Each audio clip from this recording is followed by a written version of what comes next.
एक ऐसी भैया एक ऐसी लड़की थी जिसे मैं प्यार करता था। ये सब भाई लोग के लिए मैं गाता हूँ कि एक ऐसी लड़की थी जिसे मैं प्यार करता था। आप ही लोग हैं जो प्यार के क्या क्या कर बैठे हैं। आप सबका कोई जोड़ा नहीं, लेकिन प्यार करिए, विवाह भी करिए, अन्यथा प्यार करिए। ये लड़की रोती है इन्हें आओ बगली में आओ। कातुर कहानी रहे प्यार की, बताओ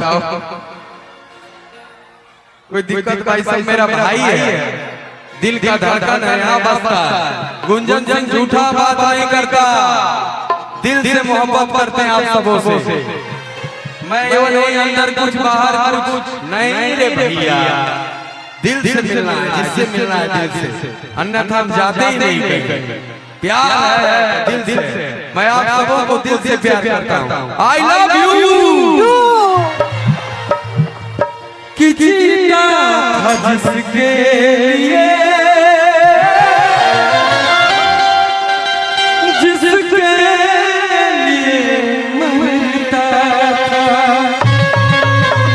हेल जाए करे जा हमार। अब तोरा क्रम का बता। एक ऐसा लड़का जिसे मैं प्यार करता था,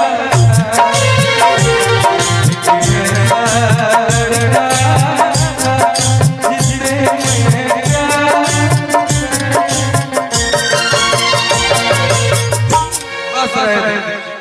तोर लभर के खातिर गाना नाम लिखनी ठीक बन अच्छी बच्ची का चाहिए बतावा भैया। अरे धुकुर धुकुर करे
जब करे सखी हमरो सजाना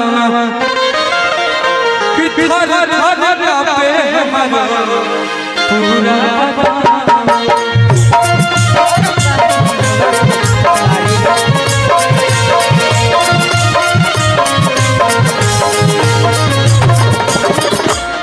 डर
कई लोग तो गिरिए